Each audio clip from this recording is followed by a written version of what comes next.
పని చేసి చేసి అలసిపోతాం అన్న బాగా. అంత అక్కడ ఏ పని కూడా అంత ఈజీ ఉండదు, అన్ని బరువు పనులే, మస్తు కష్టం ఉంటాయి. అండ్ దీనిలో పడుకోవడానికి కూడా బెడ్ బాక్స్ ఇట్లాంటివి వస్తుంటాయి కదా అన్న బెడ్ బాక్స్ అయితే అది ఫస్ట్ టైం నేను పోయిన, అవి బెడ్ బాక్స్ అని నాకు తెలియదు. సో అమ్మకి ఫోటో తీసి పంపిన, ఇవన్నీ వస్తున్నాయి అమ్మ అని పంపితే, అవి నల్లుల బిడ్డ, అవి కుడితే బాగా జ్వరం వస్తుంది, దద్దులు వస్తాయి అని చెప్పింది. పోవు, నాకు అట్లనే అని బాడీ అంతా స్టార్ట్ అయినాయి అన్న.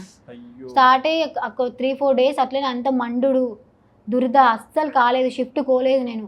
మళ్ళీ అది నా దగ్గర నుంచి ఇంకొకరికి స్ప్రెడ్ అవుతుందని వాళ్ళు కూడా భయపడ్డారు. అవి చంపినా మళ్ళీ పుడతాయి.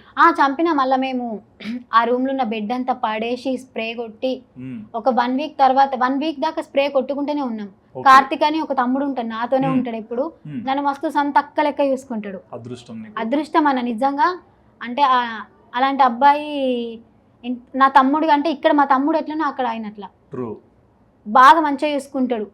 ఎంత నాకు ఇంత కష్టం వచ్చినా కూడా అక్క ఏమైనా చెప్పక్క నేను చూసుకుంటా అని అన్ని పక్క నుండి చూసుకుంటాడు.